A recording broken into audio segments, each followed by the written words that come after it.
this. It's probably the thing that more people in the United States have heard about when it comes to New Japan than almost anything else this week. And that's the status of Karl Machine Gun Anderson, who is, of course, under contract with WWE. He's part of this angle that involves, basically, there we go, it involves the Bullet Club. He also is involved with this. And this is his match at Battle Autumn against Hikuleo.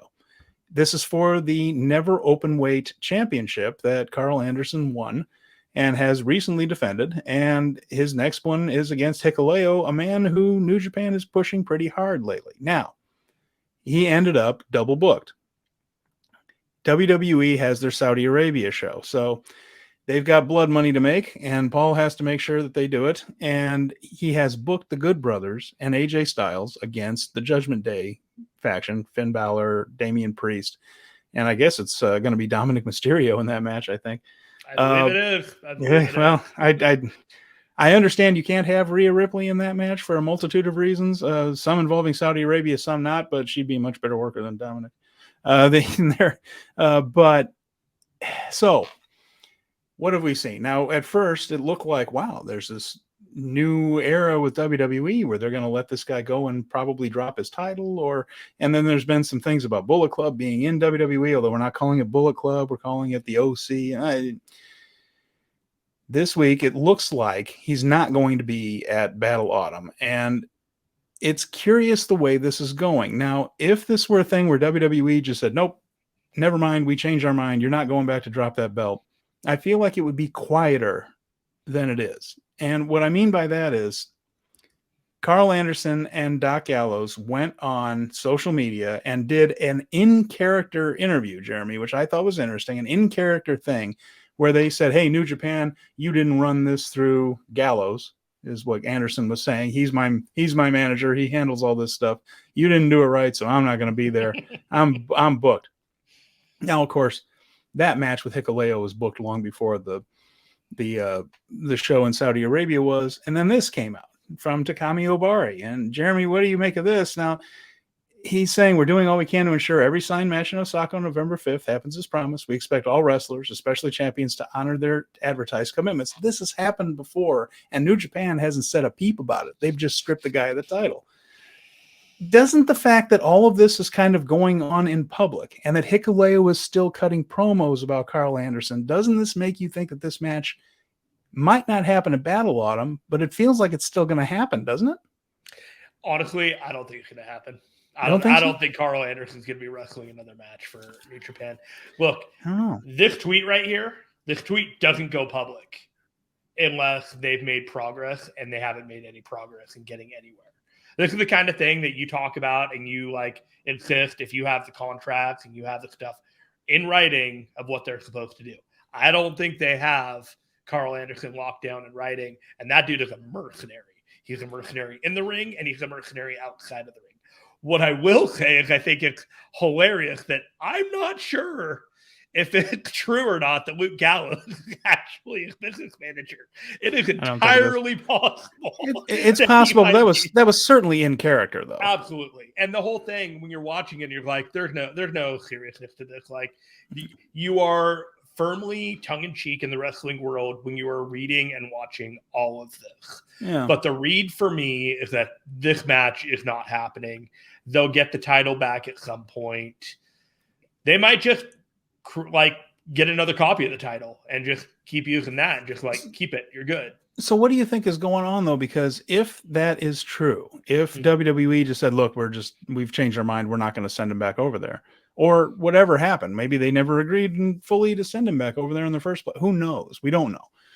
But why haven't they just stripped the title, put another guy in with Hikuleo and said this will be for the Never Openweight title? Because they took the title off of Moxley pretty much immediately when it turned out he wasn't going to be able to make the show because of the weather. Remember, there was a show that he was supposed to make and defend the U.S. title against, Lance Archer. And I believe it was against Archer. I might have that wrong, but he was going to defend the title in, I believe it was Osaka. He couldn't make the show because of all kinds of weather issues with planes and flights, and he couldn't get there. And they immediately took the title off. They're not doing that, though, are they?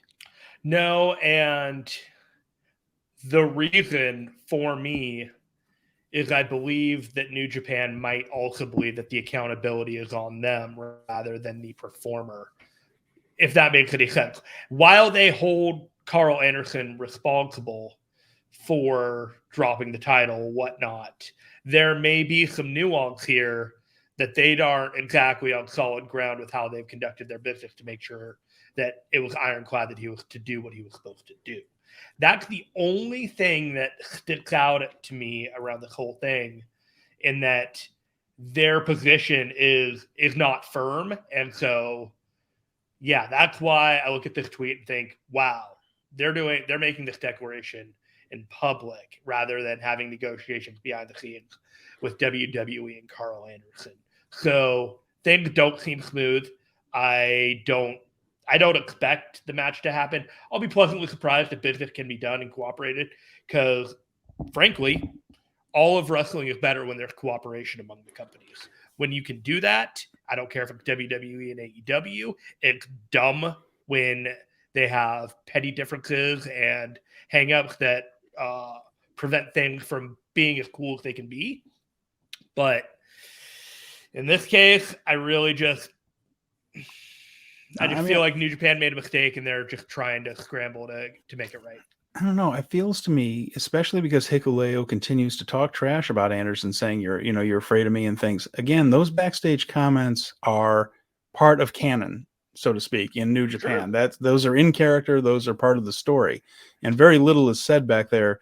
I just feel like, especially because Hikuleo does have other stuff going on in New Japan, he is feuding with other people. He was part of this Never Openweight 6-man thing. That it just feels like if this wasn't going to happen, and if New Japan realized that they're not going to get Karl Anderson back and that they're going to have to vacate the title, they could just strip Anderson of the title and say evil against him. Any of those guys show any of these Bullet Club heavyweights, they could do it and just say this is now for the Never Openweight title, because we're not, it just seems like letting it twist in the wind isn't New Japan's usual way of handling a title situation like this. And so it makes me think still, especially because so many people are talking about it in public, and that usually doesn't happen like that there's hope in New Japan's thing that they can work something out. The only thing is that, like, Hikuleo's got to look out for Hikuleo. So if Karl Anderson doesn't show up, he's still got to talk the mean talk. Basically, true, but he could do it with Bullet Club and just saying, look, it's obvious Bullet Club is terrified of me. Just look at what's been happening. But you evil, like they continue to harp on the Anderson part of it, which is interesting because he could feud with anyone. An alternative, I think they'd advertise the alternative. They've already committed to a tournament with the TV title, so they can't, do another tournament at least until after the match was supposed to happen. Right, so but they can just do one match. They've done that before, just one match. Here's the thing. But, like, I'm just looking at it from, like, the title standpoint of, like, there's so many irons in the fire with the U.S. title, and then you've got the Never Openweight Trios title all committed to. Everybody's already got something kind of going on, and you're basically upending the entire roster in order to create something, which is to say, maybe Hikuleo wasn't even going to win the title. Maybe he wasn't even going to beat Karl Anderson. And so there was another plan down the line. Like, the mindset here is that, Hikuleo was going to win the title here, and it was going to be his big 6'9", I'm a monster run. That might not even have happened. Yeah, I don't know. I didn't know that. I wasn't sure he was going to win it, but he could certainly be in a match for it. If they got to pick somebody to have the belt, and if it's not Hikuleo, Hikuleo could certainly lose to that guy. To me, you save face by having Hikuleo continue on as if I'm ready for this fight when it happens on the 5th. And if it doesn't happen on the 5th, I'll take on the next guy that comes my way.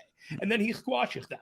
But if you can either commit to the idea that Karl Anderson is going to show up and then he's not going to show up and it looks bad on Karl Anderson, or you can go with it and potentially lose steam on the whole thing because you've admitted this guy might not come and he might still show up.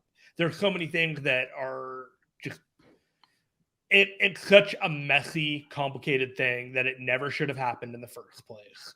This all should have been settled and figured out.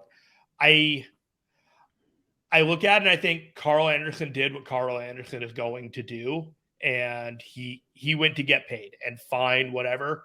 This is why I always come back to the fact that New Japan should have had him under some type of contract that should have prevented him from doing so. That's it.